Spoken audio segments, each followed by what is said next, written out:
Private meeting ಏಯ್ ರಾರೈಡ ಅಣ್ಣ ನಡೀರಿ ಅಣ್ಣ ಪ್ರೈವೇಟ್ ಮೀಟಿಂಗ್ ಮಾಡಿಸ್ತಾರ ಇದೇ ಒಂದು ವಿಡಿಯೋ ಮಾಡ್ಕೊಂಡು ಅಣ್ಣ ಪ್ರೈವೇಟ್ ಮೀಟಿಂಗ್ ವಿಡಿಯೋ ಅವ್ರೆಲ್ಲರೂ ಮಾಡ್ತಾ ಇದ್ದಾರೆ. ಎಲ್ಲ ನನ್ನ ಆತ್ಮೀಯ ಸ್ಥಳೀಯ ಮಾಧ್ಯಮದ ಮಿತ್ರರೇ, ಇವತ್ತಿನ ಕಾರ್ಯಕ್ರಮ ವಿಶೇಷವಾಗಿ ಈ ಭಾಗದ ಜನಪ್ರಿಯ ಶಾಸಕರು, ನನಗೆ ಅತ್ಯಂತ ಆತ್ಮೀಯರಾಗಿರ್ತಕ್ಕಂಥ ಮಂಜಣ್ಣ ಅವರು ಇತ್ತೀಚೆಗೆ ಆನಂದ್ ರೆಡ್ಡಿ ಅಣ್ಣ ಅವರ ಮೊಮ್ಮಗಳ ಒಂದು ಕಾರ್ಯಕ್ರಮಕ್ಕೂ ಕೂಡ ನನಗೆ ಪ್ಯಾಲೇಸ್ ಗ್ರೌಂಡ್ಸ್ ಅಲ್ಲಿ ಆಹ್ವಾನವನ್ನು ಕೊಟ್ಟಿದ್ದೆ. ನಾಮಕರಣದ ಹಿನ್ನೆಲೆಯಲ್ಲಿ ಭೇಟಿಯನ್ನು ಕೊಟ್ಟಿದ್ದೆ. ಇವತ್ತು ಕೂಡ ಅವರ ಮನೆಯ ಕಾರ್ಯಕ್ರಮಕ್ಕೆ ಇತ್ತೀಚೆಗೆ ನವದೆಹಲಿಗೆ ಹೋದಂತ ಸಂದರ್ಭದಲ್ಲಿ ಕೇಂದ್ರದ ಸಚಿವರು, ಮಾನ್ಯ ಈ ರಾಜ್ಯದ ಮಾಜಿ ಮುಖ್ಯಮಂತ್ರಿಗಳು ಸನ್ಮಾನ್ಯ ಕುಮಾರಣ್ಣ ಅವ್ರನ್ನ ಇವತ್ತಿನ ದಿನ ಅವರ ಕಾರ್ಯಕ್ರಮಕ್ಕೆ ಕರೆತರಬೇಕು ಅಂತಕ್ಕಂಥ ಸಾಕಷ್ಟು ಅಪೇಕ್ಷೆಗಳನ್ನ ಇಟ್ಕೊಂಡಿದ್ರು. ಆದರೆ ಸ್ವಲ್ಪ ಸಮಯದ ಒತ್ತಡದಿಂದ ಅವರು ಬರ್ಲಿಕ್ಕೆ ಆಗದೆ ಇರ್ತಕ್ಕಂಥ ಹಿನ್ನೆಲೆಯಲ್ಲಿ ಮಂಜಣ್ಣ ಅವರು, ಆನಂದ್ ರೆಡ್ಡಿ ಅಣ್ಣ ಅವರು, ಜೊತೆಯಲ್ಲಿ ಜೆ.ಕೆ. ಕೃಷ್ಣಾರೆಡ್ಡಿ ಅಣ್ಣ ಅವರು ಕೂಡ ಇವತ್ತಿದ್ದಾರೆ. ಎಂ.ಪಿ. ಅವರು, ಮಲ್ಲೇಶ್ ಬಾಬಣ್ಣ ಅವರು, ಗೋವಿಂದ ರಾಜಣ್ಣ ಅವರು, ಬಹಳ ಮುಖ್ಯವಾಗಿ ಮುಳಬಾಗಿಲು ತಾಲೂಕಿನ ಎಲ್ಲ ಪಕ್ಷದ ಬೇರುಗಳು, ಸ್ಥಳೀಯ ಮುಖಂಡರುಗಳು, ಕಾರ್ಯಕರ್ತ ಬಂಧುಗಳು, ಅಭಿಮಾನಿಗಳು ಇವತ್ತು ಬಹಳ ದೊಡ್ಡ ಸಂಖ್ಯೆಯಲ್ಲಿ ಸೇರಿ ನಮಗೆ ಬಹಳ ಪ್ರೀತಿಯಿಂದ ಆದರದ ಒಂದು ಸ್ವಾಗತವನ್ನ ಕೊಟ್ಟಿದ್ದಾರೆ. ಬಹುಶಃ ಮುಳಬಾಗಿಲಿನಲ್ಲಿ ತಮ್ಮೆಲ್ಲರಿಗೂ ಗೊತ್ತಿದ್ದಾಗೆ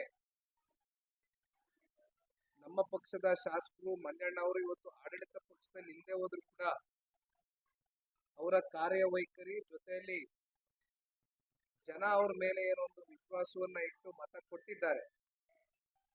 ಆ ವಿಶ್ವಾಸಕ್ಕೆ ತಕ್ಕಂತೆ ಅವರ ನಡವಳಿಕೆಗಳು, ಅಧಿಕಾರ ಇವತ್ತು ನಮ್ಗೆ ಶಾಸಕ ಸ್ಥಾನ ಕೊಟ್ಟಿದ್ದಾರೆ ಅಂತಕ್ಕಂಥದ್ದು ಒಂದ್ ಕಡೆ, ಅಂದ್ರೆ ಇನ್ನೊಂದ್ ಕಡೆ ಅನುದಾನದ ಕೊರತೆಗಳು ಏನೇ ಇದ್ರು ಕೂಡ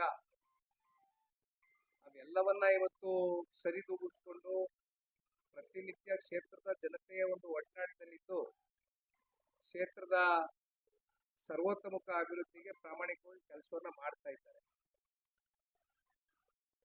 ಜೊತೆಯಲ್ಲಿ ಇವತ್ತು ಬಹುಮುಖ್ಯವಾಗಿ ಮಂಜಣ್ಣ ಅವರು ಎಲ್ರಿಗೂ ಕೂಡ ದೀಪಾವಳಿ ಹಬ್ಬದ ಶುಭಾಶಯಗಳನ್ನು ಕೂಡ ಈ ಸಂದರ್ಭದಲ್ಲಿ ಅವರು ಕೂಡ ಬಹಳ ಪರ್ಸನಲ್ ಆಗಿ ನಿಮ್ಮೆಲ್ಲರಿಗೂ ವ್ಯಕ್ತಪಡಿಸಿದ್ದಾರೆ.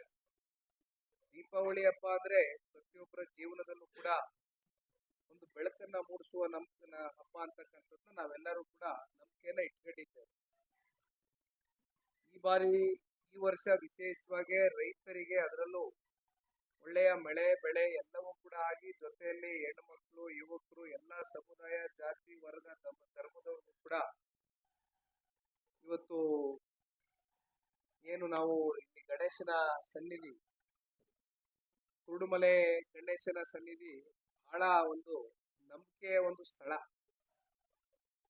ನಮ್ಮ ಕಳೆದ ಚುನಾವಣೆ ಸಂದರ್ಭದಲ್ಲೂ ಕೂಡ ಕುರುಡುಮಲೆ ಗಣೇಶನ ಸನ್ನಿಧಿಯಲ್ಲಿ ಇವತ್ತೇನು ದೇವಮೂಲೆ ಅಂತಕ್ಕಂಥದ್ದು ನಾವೆಲ್ಲರೂ ಕೂಡ ಒಂದು ನಂಬಿಕೆಯನ್ನ ಇಟ್ಕೊಂಡಿದ್ದೇವೆ, ಅಚಲವಾದಂತ ನಂಬಿಕೆಯನ್ನ.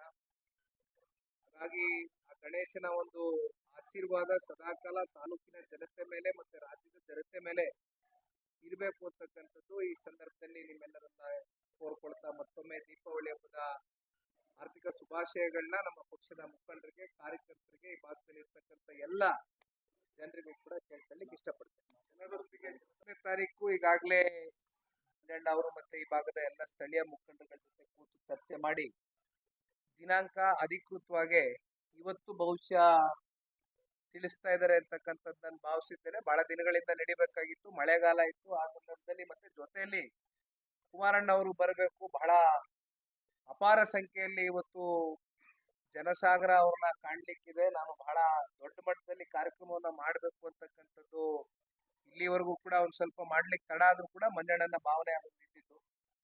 ಹಾಗಾಗಿ ಇವತ್ತು ಎಲ್ಲ ಸ್ಥಳೀಯ ಮುಖಂಡರುಗಳ ಜೊತೆ ಕೂತು ಚರ್ಚೆ ಮಾಡಿ ನವೆಂಬರ್ 30ನೇ ತಾರೀಕು ಜನರೊಂದಿಗೆ ಜನತಾದಳ ಕಾರ್ಯಕ್ರಮದ ಜೊತೆಯಲ್ಲಿ ಸ್ಥಳೀಯವಾಗಿ ಸಾಕಷ್ಟು ಚುನಾವಣೆಗಳು ಎರಡೂವರೆ ವರ್ಷದಿಂದ ಏನ್ ನಡೆದಿದೆ, ಎಲ್ಲಾ ಚುನಾವಣೆಗಳಲ್ಲೂ ಒಂದು ಮೇಲ್ಗೈಯನ್ನ ಸಾಧಿಸಿ, ಒಂದು ಹಿಡಿತವನ್ನ ಸಾಧಿಸಿ, ಎಲ್ರಿಗೂ ಕೂಡ ಇವತ್ತು ಅಧಿಕಾರವನ್ನ ತಂದ್ಕೊಡ್ಲಿಕ್ಕೆ ಇವತ್ತು ಪ್ರಾಮಾಣಿಕವಾಗಿ ಈ ಭಾಗದ ಶಾಸಕರು ಎಲ್ಲ ಸ್ಥಳೀಯ ಮುಖಂಡರ ಜೊತೆ ಕೂತು ಆ ಚುನಾವಣೆಯನ್ನ ನಡೆಸಿಕೊಟ್ಟಿದ್ದಾರೆ.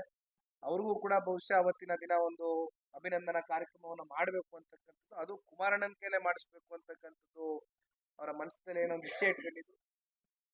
ಅದ್ರ ಪ್ರಕಾರವಾಗಿ ನವೆಂಬರ್ 30ನೇ ತಾರೀಕು ಜನರೊಂದಿಗೆ ಜನತಾದಳ ಕಾರ್ಯಕ್ರಮ ಭಾನುವಾರವೇ ಬೀಳೋದ್ರಿಂದ, ಯಾಕೆಂದ್ರೆ ನಿಮ್ಮ ಸಮಯನೂ ಕೂಡ ನೋಡಿ ನಿಗದಿ ಮಾಡಬೇಕು ಅಂತಕ್ಕಂಥದ್ದು ಏನಿತ್ತು, ಹಾಗಾಗಿ ಭಾನುವಾರ ವಿಶೇಷವಾದಂತಹ ಒಂದು ಕಾರ್ಯಕ್ರಮವನ್ನು ಹಮ್ಮಿಕೊಂಡಿದ್ದಾರೆ. ದಯಮಾಡಿ ತಾವೆಲ್ಲರೂ ಕೂಡ ದೊಡ್ಡ ಸಂಖ್ಯೆಯಲ್ಲಿ ಬಂದು ಸನ್ಮಾನ್ಯ ಕುಮಾರಣ್ಣ ಅವ್ರಿಗೂ ಕೂಡ ಆಶೀರ್ವಾದವನ್ನು ಮಾಡಬೇಕು, ಮಂಜಣ್ಣ ಅವ್ರಿಗೂ ಆಶೀರ್ವಾದವನ್ನು ಮಾಡಬೇಕು ಅಂತಕ್ಕಂಥದ್ದು ಕೇಳ್ತೀನಿ.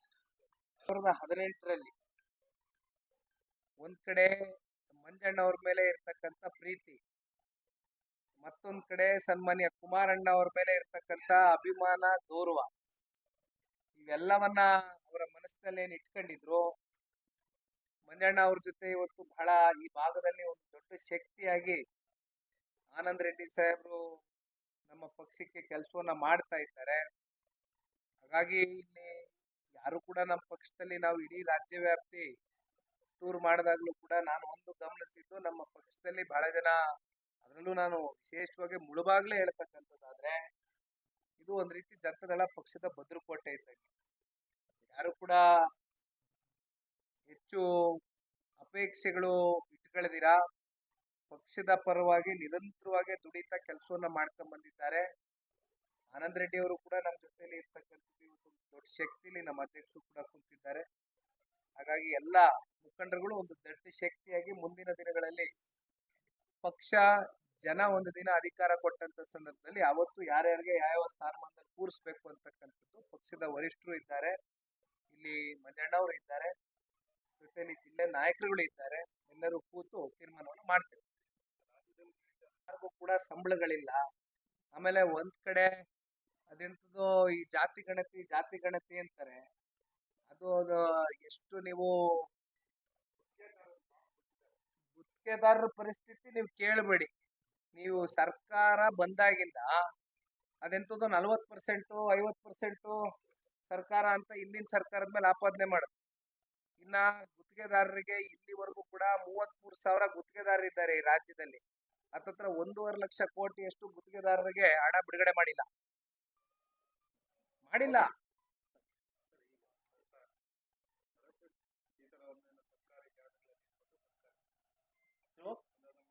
ನಿಷೇಧ ಮಾಡೋದಕ್ಕೆ ಈಗ ನೋಡಿ ಅಣ್ಣ, ಇಶ್ಯೂ ಡೈವರ್ಟ್ ಮಾಡೋದ್ ಬೇಡ. ರಾಜ್ಯ ಸರ್ಕಾರ ವಿಚಾರಗಳು ಸಾಕಷ್ಟಿದೆ. ಜನ 136 ಜನ ಶಾಸಕರನ್ನ ಕೊಟ್ಟಿದ್ದಾರೆ. ಪ್ರತಿ ಸಂದರ್ಭದಲ್ಲೂ ಒಂದ್ ತಿಂಗಳು ಅದ್ಯಾವ್ದೋ ಜಾತಿ ಗಣಿತ ಚರ್ಚೆ, ಅದು ಇನ್ನೇನ್ ಸತ್ತೋಗ್ತಾ ಇದ್ದಂಗೆ ಮತ್ತೆ ಇನ್ನೊಂದು ಇವಾಗ RSS ಇವರೇ ವಿಷಯ ಹುಟ್ಟಾಕೋದು. ಈಗ RSS ನಮ್ಮ ಭಾರತ ದೇಶವನ್ನ ಕಟ್ತಕ್ಕಂಥದ್ದಕ್ಕೆ ತನ್ನದಾದಂತ ಸ್ವಯಂ ಸಂಘದಿಂದ ಯಾವುದೇ ರೀತಿ ಅನ್ಯಾಯ ಏನಾಗಿಲ್ಲ ನಮ್ಮ ದೇಶಕ್ಕೆ RSS ಕಡೆಯಿಂದ. ಬದಲಾಗಿ ಏನಾದ್ರೂ ಆಗಿದ್ರು ಒಳ್ಳೇದಾಗಿದೆ. ಈಗ ಅವ್ರ ಮೇಲೂ ಇವಾಗ ಈ ರೀತಿ ಸಾಧಿಸ್ಕೊಂಡು ಹೋಗೋದ್ರಿಂದ ಏನ್ ಅರ್ಥ ಇದೆ? ಸಾಕಷ್ಟು ವಿಚಾರಗಳಿದೆ. ರಾಜ್ಯದ ಸಮಸ್ಯೆ ಬಗ್ಗೆ ಚರ್ಚೆ ಮಾಡ್ಲಿ, ರೈತರ ಸಮಸ್ಯೆ ಬಗ್ಗೆ ಚರ್ಚೆ ಮಾಡ್ಲಿ. ಅಲ್ಲೆಲ್ಲೋ ನಾವು ಕಲಬುರಗಿಗೆ ಹೋಗಿದ್ದು, ಜನತಾದಳದವರೇ ಫಸ್ಟ್ ಹೋಗಿದ್ದು. ಕಲಬುರಗಿಗೆ ಹೋದ್ವು, ಬೀದರ್ಗೆ ಹೋದ್ವು, ಯಾದಗಿರಿಗೆ ಹೋದ್ವು. ಅತಿವೃಷ್ಟಿ ಆಯ್ತು. ಇಲ್ಲಿವರೆಗೂ ಜಾಯಿಂಟ್ ಸರ್ವೆಗಳು ನಡೆದಿಲ್ಲ. ಇಲ್ಲಿವರೆಗೂ ರೈತರಿಗೆ ಹೆಕ್ಟರ್ ಜಮೀನಿಗೆ 25,000 ಏನು ಕೊಡ್ಬೇಕು ಅಂತಕ್ಕಂಥದ್ದು ರೈತರು ಬೇಡಿಕೆ ಇಟ್ಟಿತ್ತು. ಇವತ್ತು ಎಷ್ಟು ಕೊಟ್ಟಿದ್ದಾರೆ? ಬರೀ ಘೋಷಣೆ ಮಾಡಿ ಬಂದಿದ್ದಾರೆ. ಈ ಸರ್ಕಾರ ಬರೀ ಘೋಷಣೆಗೆ ಸೀಮಿತ ಅಷ್ಟೇ. ಇಲ್ಲಿವರೆಗೂ ಏನಾದ್ರು ₹1 ಬಿಡುಗಡೆ ಮಾಡಿದ್ದಾರಾ? ಅತಿವೃಷ್ಟಿಯಿಂದ ಸಮಸ್ಯೆ ಆಗಿರ್ತಕ್ಕಂಥ ರೈತರಿಗೆ ಅವ್ರ ಬೆಳೆ ಎಲ್ಲ ನಾಶ ಆಗಿದೆ. ಅದ್ರ ಬಗ್ಗೆ ಚರ್ಚೆ ಮಾಡ್ತಾ ಇಲ್ಲ ರಾಜ್ಯ ಸರ್ಕಾರ. ದಿನ ಬೆಳಗ್ಗೆ ಇದ್ರೆ ಇಶ್ಯೂ ಡೈವರ್ಟ್ ಮಾಡೋದು. ಜಾತಿ ಗಣತಿ ಮುಗೀತು, ಮತ್ತೆ ಯಾಕಪ್ಪ ಜಾತಿ ಗಣತಿ ಹಿಂದೆ ಒಂದು ರಿಪೋರ್ಟ್ ಮಾಡಿದ್ರಲ್ಲ 180 ಕೋಟಿ ಖರ್ಚು ಮಾಡಿ ಕೃಷ್ಣಣ್ಣ, ಅದನ್ನ ಬಿಡುಗಡೆ ಮಾಡ್ಬೋದಲ್ವಾ? ಅದನ್ನ ಯಾಕೆ ಮುಚ್ಚು ಬರೆ ಮಾಡ್ತೀರಿ? ಜನರ ಟ್ಯಾಕ್ಸ್ ಮನಿಯಲ್ಲೇ ತಾನೇ ಇವತ್ತು 180 ಕೋಟಿ ಖರ್ಚು ಮಾಡ್ಕೊಂಡಿರೋದು ಜಾತಿ ಗಣತಿ ಕಳೆದ ಬಾರಿ. ಅದನ್ನೇ ಬಿಟ್ಟಿಲ್ಲ ನೀವು. 2 ಕೋಟಿ ಮನೆಗಳು ರೀಚ್ ಔಟ್ ಆಗಕ್ಕಾಗ್ತದ? ಮಾಡ್ತಾ ಇದ್ದೀರಾ? ಹೋಗ್ಲಿ, ಅದೇನೋ ಈ ಟೀಚರ್ಸ್ಗೆ ರಜಾ ಇತ್ತು ಮಾಡ್ತಾ ಇದೀವಿ ಅಂದ್ರೆ ರಜಾ ಮುಗಿದೋಯ್ತು. ಆ ಟೀಚರ್ಸ್ಗೂ ದುಡ್ಡು ಕೊಟ್ಟಿಲ್ಲ ಅಂತಾರೆ ಮಾಡೋರ್ಗೆ. ಗುರುವಾರ ಒಂದು ಪ್ರೆಸ್ ಮೀಟ್ ಮಾಡ್ತೀನಿ ಬನ್ನಿ ಬೆಂಗಳೂರಲ್ಲಿ ಮೈತ್ರಿ ಬಹಳ ಗಟ್ಟಿಯಾಗಿದೆ.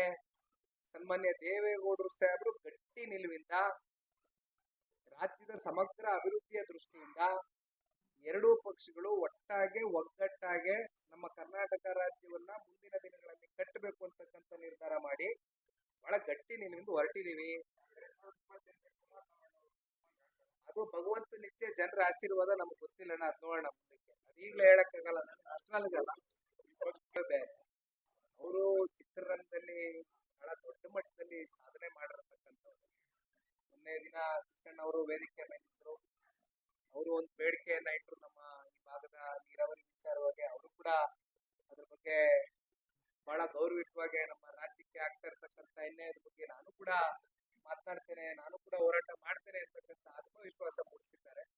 ಹಾಗೆ ಕಂಪ್ಯಾರಿಸನ್ಸ್ ಏನಿಲ್ಲ. ನಿಖಿಲ್ ಕುಮಾರಸ್ವಾಮಿನೇ ಪವನ್ ಕಲ್ಯಾಣ್ ಅವರು ಪವನ್ ಕಲ್ಯಾಣ್.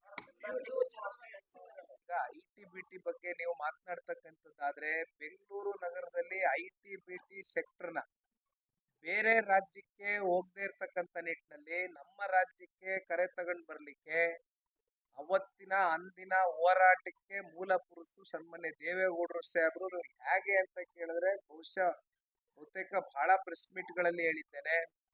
10 ವರ್ಷಗಳ ಕಾಲ ITBT ಸೆಕ್ಟರ್ಗೆ ಟ್ಯಾಕ್ಸ್ ಹಾಲಿಡೇನ ಡಿಕ್ಲೇರ್ ಮಾಡ್ತಾರೆ. ಅಂದ್ರೆ ನಿಮ್ಗೆ ಅದು 10 ವರ್ಷಗಳ ಕಾಲ ಟ್ಯಾಕ್ಸೇ ಇಲ್ಲ, ನೀವು ದಯವಿಟ್ಟು ಇಲ್ಲಿ ಬೆಂಗಳೂರಿಗೆ ಬರಬೇಕು ಅಂತಕ್ಕಂಥ ಒಂದು ಇನ್ಫ್ರಾಸ್ಟ್ರಕ್ಚರ್ ನ ಕೊಡುವ ಮೂಲಕ ಅವ್ರಿಗೆ ಆಹ್ವಾನವನ್ನ ಕೊಟ್ಟಿರ್ತಕ್ಕಂಥದ್ದು ಸನ್ಮಾನ್ಯ ದೇವೇಗೌಡರು ಸಾಹೇಬ್.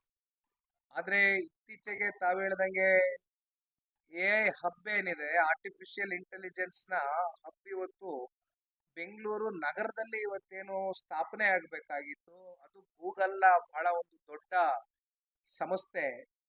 ಅವರು ಇವತ್ತು ಆಂಧ್ರ ಪ್ರದೇಶಕ್ಕೆ ಹೋಗ್ತಕ್ಕಂತ ಒಂದು ಪರಿಸ್ಥಿತಿ ವಾತಾವರಣ ಸೃಷ್ಟಿಯಾಗಿದೆ ಅಂತಕ್ಕಂಥದ್ದಾದ್ರೆ ಇವತ್ತು ರಾಜ್ಯ ಸರ್ಕಾರ ಯಾವ ರೀತಿ ಇನ್ಫ್ರಾಸ್ಟ್ರಕ್ಚರ್ ನ ಕೊರತೆ ಎದ್ದು ಕಾಡ್ತಾ ಇದೆ ಅಂತಕ್ಕಂಥದ್ದು ನಾವು ಗಮನಿಸಬಹುದು. ಅಷ್ಟೇ ಅಲ್ಲ, ಇತ್ತೀಚೆಗೆ ನೀವೆಲ್ಲ ಪ್ರತಿನಿತ್ಯ ನೋಡಿರ್ಬೋದು ಬೆಂಗಳೂರು ನಗರದಲ್ಲಿ ಈ ಗುಂಡಿಗಳ ವಿಚಾರವಾಗಿ ಹೆಚ್ಚಾಗಿ ಚರ್ಚೆ ಆಗ್ತಾ ಇದೆ.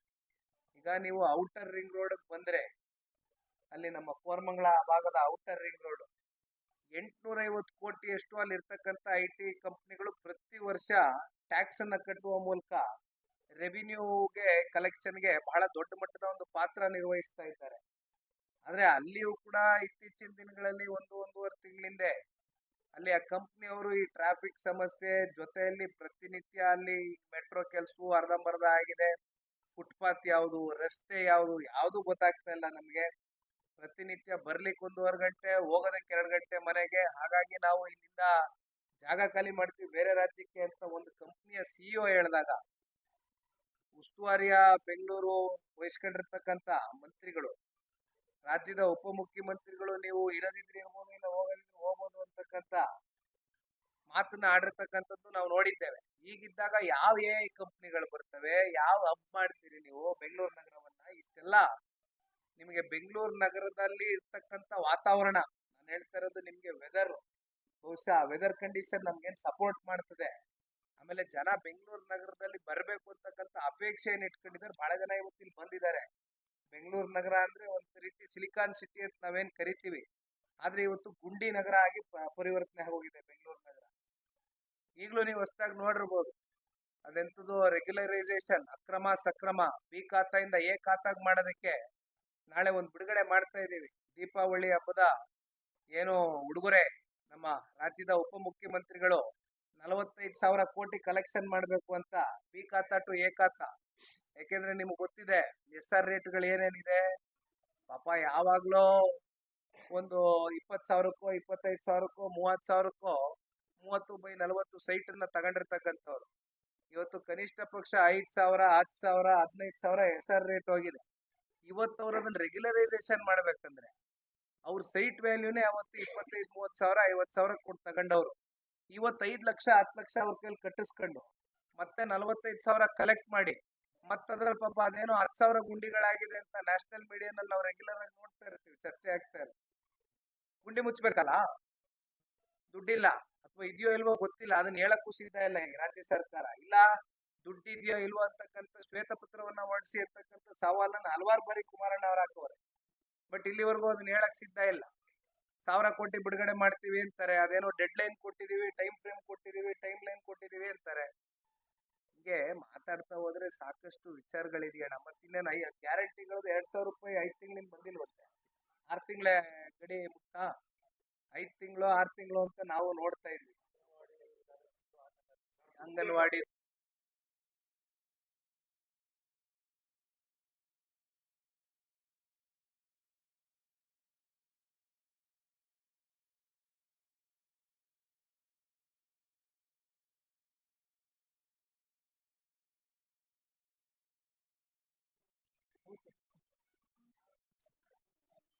ಇಲ್ಲಿ ಜನ ಜಾಸ್ತಿ